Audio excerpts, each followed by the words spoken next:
നമസ്കാരം, ചരിത്രഭൂമികയിലേക്ക് സ്വാഗതം. ഹായ്, ഇത് ഞാനാണ്, സീഗിൾ. എല്ലാം സുഖകരമായി പോകുന്നു. ഞാൻ ചക്രവാളം കാണുകയാണ്. ഭൂമി ഇവിടെ നിന്ന് എത്ര മനോഹരമാണെന്നറിയാമോ? ബഹിരാകാശത്ത് നിന്ന് സോവിയറ്റ് യൂണിയനിലെ നിലയത്തിലേക്കെത്തിയ ആ വാക്കുകളിലൂടെ പുതിയൊരു ചരിത്രം പിറന്നു. ഭൂമിയുടെ അതിരുകളും കടന്ന് ശൂന്യാകാശത്തിൻ്റെ അനന്തതയിലേക്ക് എത്തിയ ആദ്യത്തെ വനിതയുടേതായിരുന്നു ആ സന്ദേശം. ഒരു സ്ത്രീ ആദ്യമായി ബഹിരാകാശത്ത് പറന്നു നടക്കുന്നത് സോവിയറ്റ് യൂണിയനിലെയും യൂറോപ്പിലെയും വീടുകളിലിരുന്ന് ലക്ഷക്കണക്കിന് മനുഷ്യർ TV-യിൽ കണ്ടു. ഒറ്റയ്ക്ക് 3 ദിവസം ബഹിരാകാശത്ത് കഴിഞ്ഞ ആ പെൺകുട്ടി ഒരു വൈമാനികയോ ശാസ്ത്രജ്ഞയോ ഒന്നുമായിരുന്നില്ല. ഫാക്ടറി തൊഴിലാളിയായിരുന്ന ഒരു വെറും സാധാരണക്കാരി.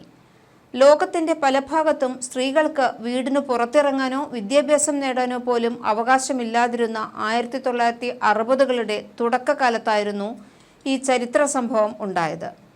സുനിത വില്യംസിനും കൽപ്പന ചൗളയ്ക്കുമെല്ലാം പതിറ്റാണ്ടുകൾക്ക് മുൻപ് വോസ്ട്രാക്ക് 6 വാഹനത്തിൽ ബഹിരാകാശത്ത് സ്വപ്നങ്ങൾ വെട്ടിപ്പിടിക്കാനിറങ്ങിയ 26-കാരിയുടെ പേര് വാലന്റീന തെരഷ്കോവ.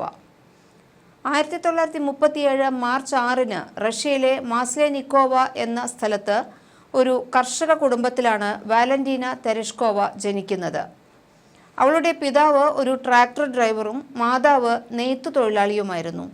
2ാം ലോക മഹായുദ്ധത്തിൽ പങ്കെടുത്ത പിതാവ് വാലന്റീനയ്ക്ക് 2 വയസ്സുള്ളപ്പോൾ തന്നെ യുദ്ധഭൂമിയിൽ വെച്ച് കൊല്ലപ്പെട്ടു. സ്കൂൾ വിദ്യാഭ്യാസത്തിനു ശേഷം വാലന്റീനയും അമ്മയെ സഹായിക്കാനായി നെയ്ത്ത് ഫാക്ടറിയിൽ ജോലിക്ക് പോകാൻ തുടങ്ങി. തുടർന്ന് ഒരു റബ്ബർ ഫാക്ടറിയിലും ജോലി ചെയ്തു. ജോലിക്കൊപ്പം പഠനവും തുടർന്നു. ഫാക്ടറി ജോലികൾക്കിടയിലും ആകാശത്തോട് വല്ലാത്ത ഒരു പ്രണയമായിരുന്നു വാലന്റീനയ്ക്ക്. സ്വാഭാവികമായും ആ പ്രണയം അവളുടെ പാരാഷൂട്ടിങ്ങിലേക്ക് നയിച്ചു. അമ്മയറിയാതെ വീടിനടുത്തുള്ള പാരാഷൂട്ടിംഗ് ക്ലബ്ബിൽ ചേർന്ന് പരിശീലനം നേടി.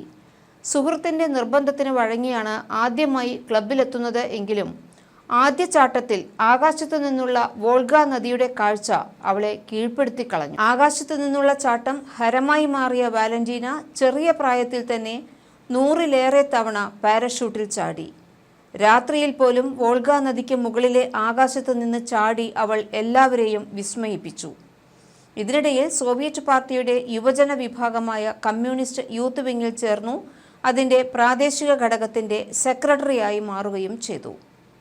യൂറി ഗഗാറിനിലൂടെ മനുഷ്യനെ ആദ്യമായി ബഹിരാകാശത്തേക്ക് എത്തിച്ച് അമേരിക്കയുമായുള്ള ബഹിരാകാശ യുദ്ധത്തിൽ ഒരുപാട് മുൻപന്തിയിൽ എത്തി നിൽക്കുകയായിരുന്നു അന്ന് സോവിയറ്റ് യൂണിയൻ.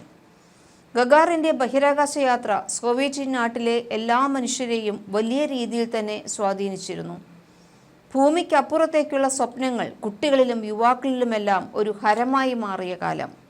ഇനിയൊരു വനിതയെ ബഹിരാകാശത്തേക്ക് അയക്കാൻ സോവിയറ്റ് യൂണിയൻ തീരുമാനിക്കുന്നു.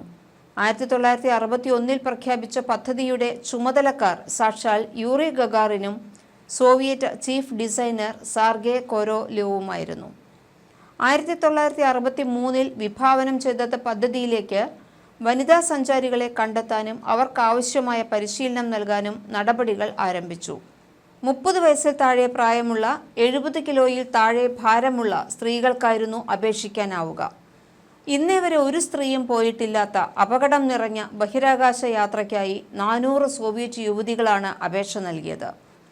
നിരന്തരമായ പരീക്ഷകൾക്കും വിലയിരുത്തലുകൾക്കും ഒടുവിൽ 1962 ഫെബ്രുവരിയിൽ 5 പേരുടെ പട്ടിക തയ്യാറാക്കി. ഇവരിൽ വാലന്റീന ഒഴിച്ചുള്ള 4 പേരും ബിരുദ പഠനവും സാങ്കേതിക വിദ്യാഭ്യാസവുമെല്ലാം പൂർത്തിയാക്കിയവരായിരുന്നു. കഠിനമായ പരിശീലനങ്ങളുടേതായി പിന്നീടുള്ള നാളുകൾ. ബഹിരാകാശത്ത് അവർ നേരിടേണ്ടി വരുന്ന സാഹചര്യങ്ങളെല്ലാം ഭൂമിയിൽ കൃത്രിമമായി സൃഷ്ടിച്ചു ഈ പരിശീലനങ്ങൾ നടത്തി. ഈ ഘട്ടങ്ങളിലെല്ലാം അവർക്ക് പിന്തുണയും ആവേശവുമായി യൂറി ഗഗാറിൻ തന്നെ ഒപ്പമുണ്ടായിരുന്നു. സൈനിക വ്യോമയാന പരിശീലനം ഉൾപ്പെടെ പൂർത്തിയാക്കി ഇവരെ സോവിയറ്റ് ഫയർഫോഴ്സിൽ ലഫ്റ്റനന്റുമാരായി നിയമിച്ചു. തുടർന്ന് ഈ 5 പേരിൽ നിന്നും വാലന്റീന പോളോമാരിയോവ, വാലന്റീന തെരഷ്കോവ എന്നിവരെ അന്തിമ ദൗത്യത്തിനായി തെരഞ്ഞെടുത്തു. അക്കാലത്ത് കോസ്മോനോട്ടുകൾ, അസ്ട്രോനട്ടിൻ്റെ സോവിയറ്റ് പേരാണ് കോസ്മോനോട്ടുകൾ എന്ന്, ബഹിരാകാശത്തു നിന്ന് തിരിച്ച് ഭൂമിയിലെത്തുന്നതിന് സെക്കൻഡുകൾക്ക് മുമ്പ് അവരുടെ ക്യാപ്സ്യൂളുകളിൽ നിന്ന് പാരാഷൂട്ടിൽ ഇറങ്ങണമായിരുന്നു. ദൗത്യത്തിൽ ഏറെ നിർണായകമായിരുന്നു ഇത്. ഇതിലെന്തെങ്കിലും പ്രശ്നങ്ങളുണ്ടായാൽ അത് അവരുടെ ജീവൻ അപകടത്തിലാക്കുമായിരുന്നു. സ്വാഭാവികമായും പാരാഷൂട്ടിങ്ങിലും സ്കൈ ഡൈവിങ്ങിലും വാലന്റീനയ്ക്കുണ്ടായിരുന്ന മുൻപരിചയം ഏജൻസി പരിഗണിച്ചു. മുൻ സോവിയറ്റ് രക്തസാക്ഷിയായ കർഷകന്റെ പുത്രിയാണ് എന്നതും ഫാക്ടറി തൊഴിലാളി പശ്ചാത്തലവും വാലന്റീനയെ തെരഞ്ഞെടുക്കുന്നതിൽ ഘടകമായി. അവർ തന്നെയാണ് ഉചിതയായ വ്യക്തിയെന്ന് സോവിയറ്റ് കമ്മ്യൂണിസ്റ്റ് പാർട്ടിയും ഭരണാധികാരി നികിത ക്രൂഷ്ചേവും വിലയിരുത്തി.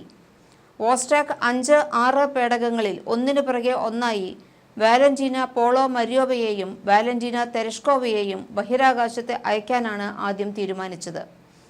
പിന്നീട് തീരുമാനം മാറ്റുകയും വോസ്റ്റോക്ക് 5-ൽ വലേറി ബയോക്കോവിസ്കി എന്ന പുരുഷ സഞ്ചാരിയെയും വോസ്റ്റോക്ക് 6-ൽ വാലന്റീന തെരഷ്കോവയെയും അയക്കാൻ തീരുമാനിക്കുകയായിരുന്നു.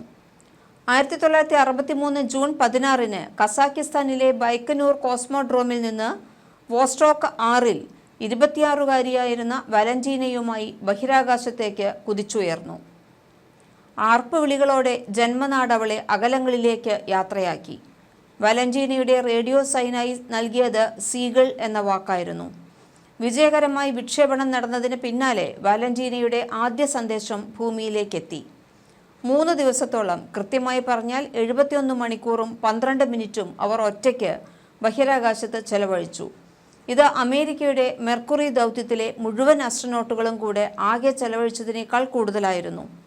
ബയോവിസ്കിയും വോസ്റ്റോക്ക് 5-ഉം മറ്റൊരു ഓർബിറ്റിലായിരുന്നു. ദൗത്യത്തിൻ്റെ 2-ാം ദിവസം ഇരുവാഹനങ്ങളും 3 മൈലോളം അടുത്തു വന്നുവെങ്കിലും തങ്ങൾക്കന്ന് പരസ്പരം കാണാൻ സാധിച്ചില്ല എന്ന് ഇവർ പിന്നീട് പറഞ്ഞു. വോസ്റ്റോക്ക് 6-ൽ വാലന്റീന 49 തവണ ഭൂമിയെ ചുറ്റി. അതിനിടയിൽ ക്രൂഷ്ചേവുമായും അവർ സംസാരിച്ചു. ഇവരുടെ സംഭാഷണം സോവിയറ്റ് യൂണിയനിലുടനീളം TV-യിൽ സംപ്രേഷണം ചെയ്തു. ഭൂമിയുടെയും ശൂന്യാകാശത്തിൻ്റെ നിരവധി ചിത്രങ്ങളും ഇതിനിടയിൽ വാലന്റീന പകർത്തുകയും ചെയ്തു. 1963 ജൂൺ 19-ന് വോസ്റ്റാക്ക് 6 ഭൂമിയുടെ അന്തരീക്ഷത്തിലേക്ക് തിരിച്ചെത്തി. 20,000 അടി ഉയരത്തിലെത്തിയപ്പോൾ വാലന്റീന പാരഷൂട്ടിൽ ഭൂമിയിലേക്ക് കുതിച്ചിറങ്ങി. ആൾട്ടായ് മേഖലയിൽ ഇറങ്ങി അവരെ ഗ്രാമീണർ ഓടിയെത്തി പാരഷൂട്ടിൽ നിന്ന് ഇറങ്ങാൻ സഹായിച്ചു.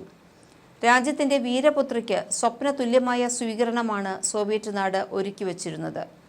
മോസ്കോയിൽ 10,000 ഒത്തുകൂടി. Hero of Soviet union, order of Lenin തുടങ്ങിയ പരമോന്നത പുരസ്കാരങ്ങൾ സമ്മാനിപ്പിക്കപ്പെട്ടു.